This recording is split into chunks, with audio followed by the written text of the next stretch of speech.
तो देखिए अगला क्वेश्चन क्या कह रहा है कि खुली अर्थव्यवस्था से आप क्या समझते हैं। ध्यान रखिए, खुली अर्थव्यवस्था को अंग्रेजी में ओपन इकोनॉमी कहते हैं। अब खुली अर्थव्यवस्था होने का क्या मतलब है, कह रहे हैं कि जब दो अर्थव्यवस्था के बीच आयात निर्यात और अन्य तरह के वित्तीय लेन देन यानी कि फाइनेंशियल ट्रांजैक्शंस हो रहे हैं तब हम उसे खुली अर्थव्यवस्था कहते हैं। जैसे कि देखो हमने दो देश लिया है यहाँ पर, भारत और दूसरे साइड में हमने लिया है यूएसए यानी कि यूनाइटेड स्टेट अमेरिका। तो दो देशों के बीच में क्या हो रहा है, निर्यात आयात की प्रक्रिया चल रही है।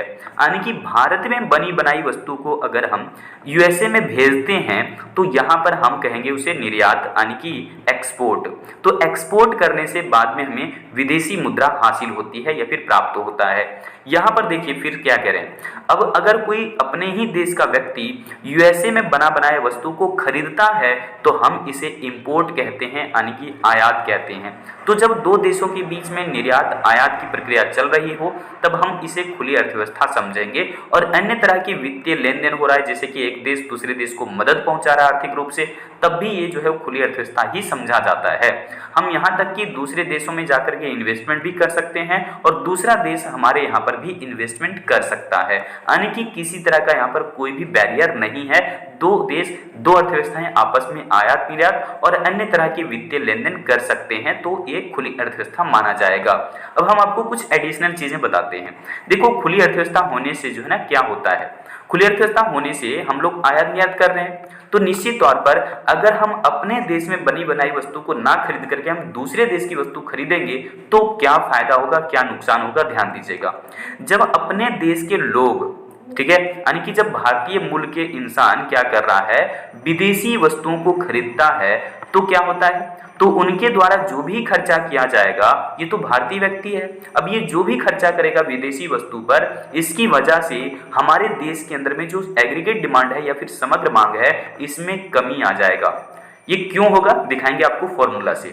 और अर्थव्यवस्था के अंदर जो आय का हम लोग चक्रीय प्रवाह जानते हैं उस चक्रीय प्रवाह में छिद्र उत्पन्न हो जाएगा, क्योंकि पैसा अपने ही अर्थव्यवस्था के अंदर घूमते रहना चाहिए। क्योंकि पैसा जितनी बार घूमता है उतनी बार वो एक नए अंदाज से नई तरीके से कार्य करता है। जैसे कि आपने जो मम्मी से लिया 10 रुपये पैसे और उस 10 रुपये को खर्च करके कोई वस्तु खरीदा, अब वो व्यक्ति के पास पहुंचा, दूसरे व्यक्ति के पास, उस व्यक्ति ने भी उसे 10 रुपये इस्तेमाल करके कोई दूसरा प्रोडक्ट खरीदा।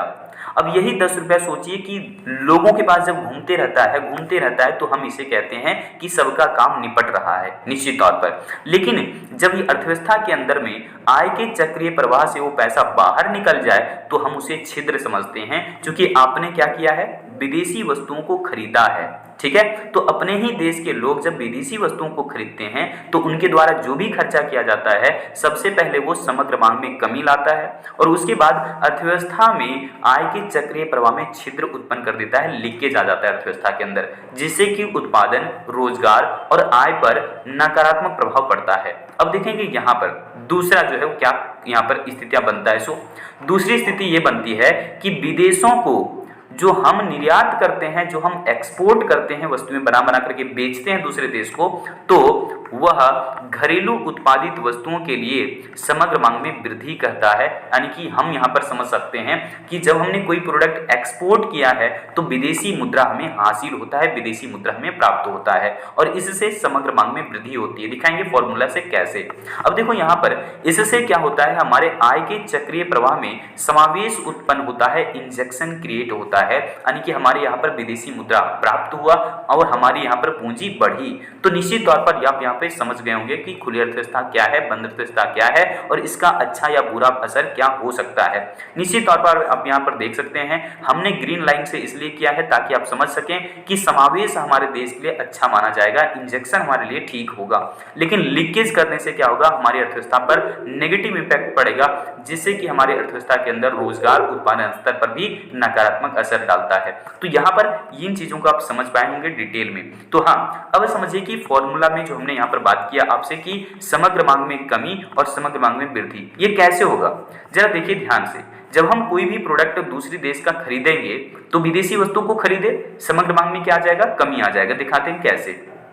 देखो यहाँ पर हम एक फॉर्मूला जानते हैं एग्रीगेट डिमांड का, है ना, 4 सेक्टर मॉडल में हम लोग पढ़ते हैं, तभी तो कहते हैं ओपन इकोनॉमी।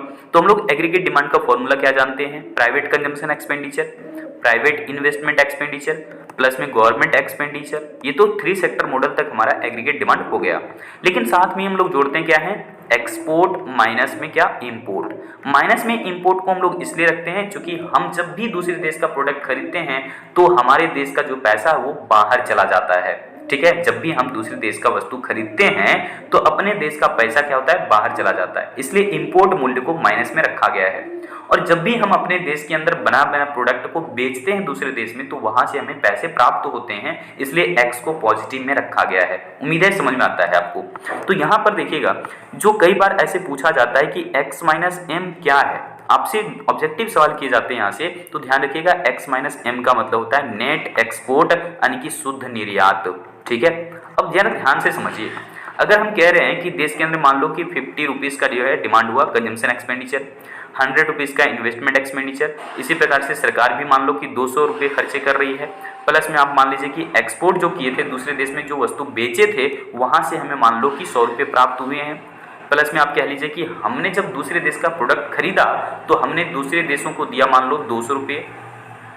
अब देख रहे हैं यहाँ पर हमने अगर ज़्यादा जो है वो क्या किया है, इंपोर्ट किया है, यानी कि पैसा हमने जो है ज़्यादा चुकाया दूसरे देश को, इसलिए तो नेगेटिव में रखा है इंपोर्ट वैल्यू को।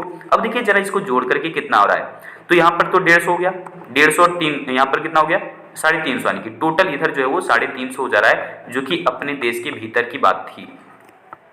लेकिन अब क्या होगा यहाँ पे, अब देखो यहाँ पर तो प्लस लग गया है, लेकिन 100 में से हमें 200 माइनस करने हैं, यानी कि अब यहाँ पर हमें जो वो नुकसान लगने वाला है 200 का, क्योंकि ये प्लस है ये माइनस है। और यहाँ पर देख सकते हैं 100 में से घटाना है 200, तो माइनस में कितना आ जाएगा, 100 आ जाएगा ना, माइनस में, यानी कि यहाँ पर 100 हो जाएगा। यानी कि यहाँ पर देखो 350 रुपये तक तो ठीक था, एग्रीगेट डिमांड है ये हमारा, लेकिन इसमें से क्या हो गया, एग्रीगेट डिमांड में कमी आ गया, देखो 250 मात्र रह जाएगा। समझ पा रहे हैं। लेकिन यदि हम ये जो इंपोर्टेड मूल्य है अगर ये कम रहता और एक्सपोर्टेड मूल्य ज़्यादा रहता तो यहाँ पर नेगेटिव के बजाय पॉजिटिव लिखा जाता। दिखाते हैं आपको कैसे, ये भी ले लो। देखिए एग्रीगेट डिमांड का हमने सूत्र क्या लिखा, एग्रीगेट डिमांड इक्वल टू होता है private consumption expenditure plus private investment expenditure plus government expenditure plus में क्या हमने लिखा था एक्सपोर्ट मूल्य माइनस में क्या इंपोर्ट मूल्य। ठीक है, देखिए ध्यान से कैसे हमने लिखा था इसको क्या 50, इन्वेस्टमेंट मूल्य कितना लिखा था 100 लिखा था ना 100, और गवर्नमेंट जो एक्सपेंडिचर कर रही थी इसको मैंने लिखा था 200, प्लस में क्या कह रहे हैं एक्सपोर्ट वैल्यू जो है वो मैंने लिखा था उस टाइम 100। अब सोचो कि एक्सपोर्ट जब हम ज़्यादा करने लगेंगे, ज़्यादा महंगी वस्तुएं उसे हम बेच रहे हैं, यानी कि ज़्यादा बेच रहे हैं, महंगी नहीं बल्कि बेच रहे हैं वस्तुएं हम ज़्यादा, तो उससे मान लो कि हमने प्राप्त किया 500 रुपये। ठीक है, या फिर इसको छोटा सा थोड़ा मानो अमाउंट 200 रुपये मान लो, लेकिन हम विदेशी प्रोडक्ट तो खरीदे लेकिन मात्र 100 रुपये का खरीदे हैं, ज़्यादा नहीं खरीदे, तो हमें मात्र 100 रुपये उन्हें पेड करना होगा, तो इसलिए नेगेटिव लिखे हैं। अब देखो यहाँ पर जोड़ करके, यहाँ पर तो 50 सीधा जोड़ते हैं ना, ये कितना हो जाएगा 350, यानी कि 350 हो गया, प्लस में यहाँ पर देखो 200 में से घटाओ 100, तो यानी कि 100 हमारे यहाँ पर पॉजिटिव अभी हो जाता। यानी कि जब हम एक्सपोर्ट करते हैं दूसरे देशों में तो इससे हमारे यहाँ पर पैसा आता है, इसी वजह से हमने कहा था इसको क्या इंजेक्शन, इंजेक्ट करने का मतलब डालना और इंजेक्शन मतलब डालने की प्रक्रिया। लेकिन जो हमने शुरुआत में बताया था ये वाला फॉर्मूला से करके वो क्या था आपका, चूंकि आपका यहाँ पर इंपोर्टेड मूल्य ज़्यादा था और इस वजह से यहाँ पर आप देख सकते हैं कि जो भी आपका 350 था वो भी नेगेटिव हो गया था, 100 यानी कि 250 मात्र रह गया था। ये आपका क्या कहलाता है, लीकेज कहलाता है। उम्मीद है आप इस वीडियो के अंदर बताए गए कंटेंट को समझ पाए होंगे बहुत बेहतरीन तरीके से, तो वीडियो को शेयर जरूर करना। सो मिलते हैं, थैंक यू सो मच अगली वीडियो में अब अगली अपडेट के साथ। जय हिंद।